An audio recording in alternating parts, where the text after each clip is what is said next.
be seated.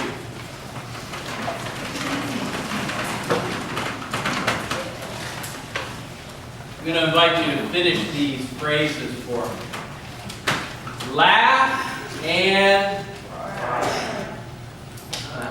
laugh and the world laughs with you. Cry and you cry alone. It speaks to that reality, that we like to be comforted. We like to find joy in things. And yet it seems too often when life brings us pain and hurt, we can feel so alone. I think those of us who journey life, trying to journey it in faith and connected to communities of faith, connected in our family through faith, I think we know a different consolation. I think we know the power of the presence of Jesus. This morning's gospel, within this gospel, is found the answer to a little bit of scriptural trivia. The shortest verse in all of the Bible is the 35th verse of the 11th chapter of John's Gospel. And in many translations, it's translated with simply two words.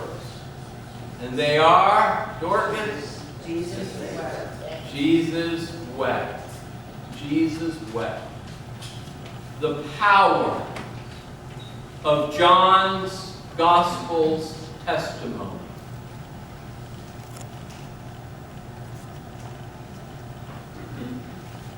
To a God who enters so fully into our journey of life that our sorrows are God's sorrows, that our joys are God's joys. So moved was Jesus. He wept. And Jesus continues to weep. He weeps as he sees a world in which God has provided an abundance of food, and yet so much food is wasted, and so many millions die of starvation.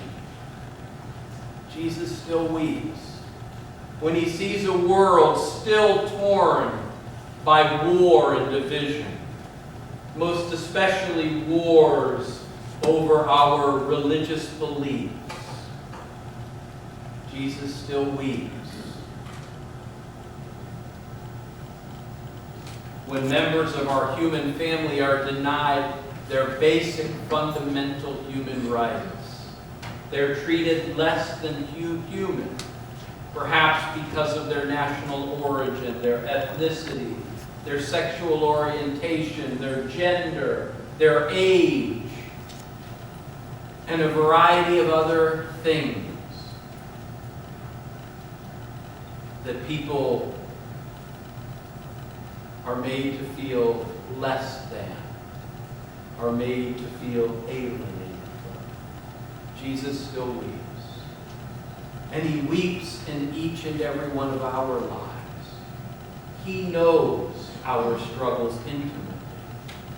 Those things that hurt your heart, hurt the heart of Christ. Those things that are a burden to you bring Jesus to tears. That's the great power of the incarnation. That our God so becomes one with us that our sorrows are God's sorrows and our joys are God's joys. But he comes in the power of God. And as the prophet Ezekiel reminds us, God has the power to breathe new life into that in us which is dead. And so those parts of our lives that are dead through our selfishness, through our prejudice, through our small-mindedness, through our greed, through our unwillingness to forgive, through our unwillingness to ask forgiveness, all of those parts of our lives that are like the old bag of bones that the prophet Ezekiel speaks about. God comes to us and breathes the breath of hope, the breath of peace, the breath of mercy into us. My sisters and brothers, we bring that which is dead in us to a God who breathes new life into us. We join Lazarus in knowing the power of the resurrection, in knowing the power that God has to bring from that which in us is dead, is hopeless, is filled with despair, back to life, back to joy, back to hope. Jesus wept and brought life.